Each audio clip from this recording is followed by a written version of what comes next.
I am Verna Smith, and welcome to another edition of Issues in Focus. Yes, it's another week of hot political tidbits, and I can only say that Mr. Obama has again been the headlines for a number of days because, one, he finally got to Notre Dame, and after much opposition to his coming, he was able to use his speech, as he often does, to garner support when he spoke about understanding and developing a desire to hear what the other guys have to say, because after all, on abortion or on stem cell research, no one has the answer. So he made his trip to Notre Dame. He got his honorary degrees, I think his honorary Doctor of Laws, and yes, there were demonstrators there. There were those who tried to disturb him, to heckle while he spoke, but he was able, in his cool, calm manner, to deliver his address. And I must say, I watched it on C-SPAN, thank you C-SPAN, and I thought it was very uplifting. So on that issue, Mr. Obama, President Obama, scored again. But on some other issues, he's getting some flack from his own party and also from the GOP. He has decided that the photographs, which a week or so ago he had given his permission to release, he has changed his mind. And some people are talking about Barack Obama, the flip-flopper. Now, I have often said that I've supported this president. I think that he has his head screwed on right, meaning, yes, at one time he might have thought that in terms of his beliefs and how he sees the world and considers the importance of transparency in his administration, it would have been appropriate to release those photographs. But having had the intelligence, the inside information, having spoken with his generals and given that yes, in Afghanistan we are having a real war, that releasing those photographs might, we don't know, but it might inflame further enmity towards the United States, and he has changed his mind. I believe that a flip-flopper is somebody who carelessly just changes his mind for political purposes. I really do believe that the president has thought about this and really believes that at this time of the game, in terms of what his plans are in Afghanistan, what he hopes to do in Iraq, this is not a good time to release those photos. You might have a different point of view, but again, that's how I see it. Get back to me in a comment on this video and let me know how you see that. Then he won the game again. He's still determined to work, as he said, in a bipartisan fashion.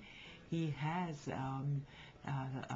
endorsed, or I should have said selected, the governor of Utah, a Republican, Jon Huntsman, to be the ambassador to China.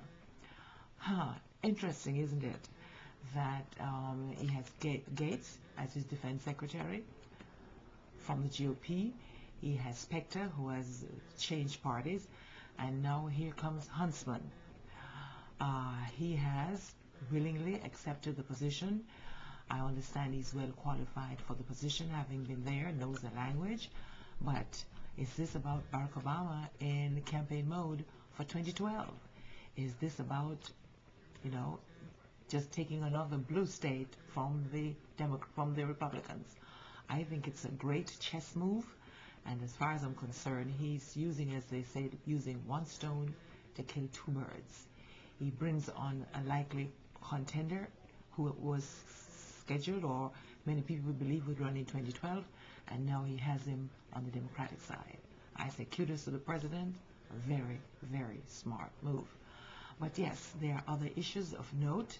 Of course, there's also talk, House Speaker Pelosi and the CIA, are they at war? Are they trying to bring the first female Speaker of the House down? Yes, they are saying that, Nancy Pelosi was briefed, as others were, that the former administration was using torture, using waterboarding, and she said nothing. Is that the case? I don't know. I would like to see those tapes or those minutes or those briefings released. Will they? I don't, but it wouldn't change my mind very much in terms of how I see the issue. For example, yes, suppose she was briefed. Suppose she was told that these were the tactics that they were using to get their enemies to speak, these terrorists to speak in terms of what they know. Would it have changed the trend in terms of what the previous administration would have done in Iraq? Would it have stopped them? Would they have said, okay, the Speaker of the House opposes what we're doing, so we're going to stop what we're doing and go back and talk to everybody? I really don't honestly think that would have been the case. After all, the party in power carries the weight in terms of what happens.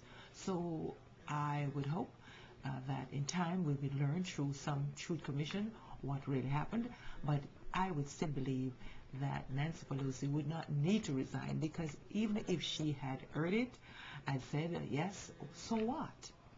Honestly, what she would have opposed, no one would have taken her seriously enough, given she was in the minority at the time, to say, okay, Nancy opposes and we are going to change the rules. Interesting development, but we'll see what happens. But I hope, as Nancy Pelosi has proved in the past, she's going to give them a run for her money. I don't see her as one of those weak joints, and she would definitely fight back.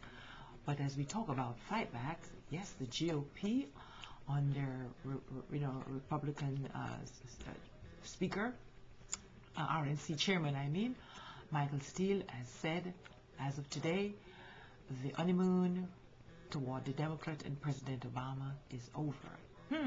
Finally. They have said we have had it, meaning it's time to fight back. You know, I heard of a recent poll, and other than many people believe that, only 21% of Americans identify themselves as Republicans. I'm going to say it's 30% or 35%. But in terms of the feeling that I'm getting from my non-scientific poll, the GOP are still way, way behind.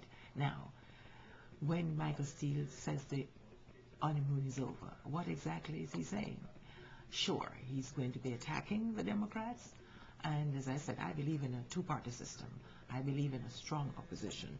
That is what keeps our democracy strong. But the people at this time are rating the party on their performance. Now, where does the GOP comes in terms of performance? They have not told us how they would take care of healthcare reform. They have not spoken to energy. They have not spoken to education. So in terms of how they intend to fight back, in what way will they go about doing that?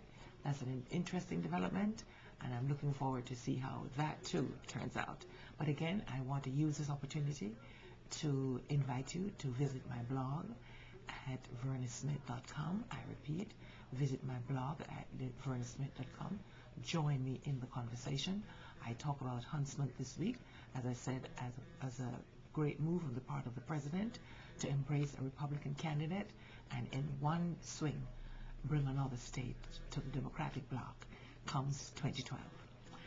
Another interesting development, and one that is quite surprising to me, I have learned that an insider and a close friend of Governor Sarah Palin of Alaska has been encouraging her to donate money to retire the former Senator and now Secretary of State Hillary Clinton's debts. I repeat, Sarah Palin, it is alleged that she's looking into how she may help former Senator Clinton to retire her debts. The right is ready to help the left because they are female, they have something in common.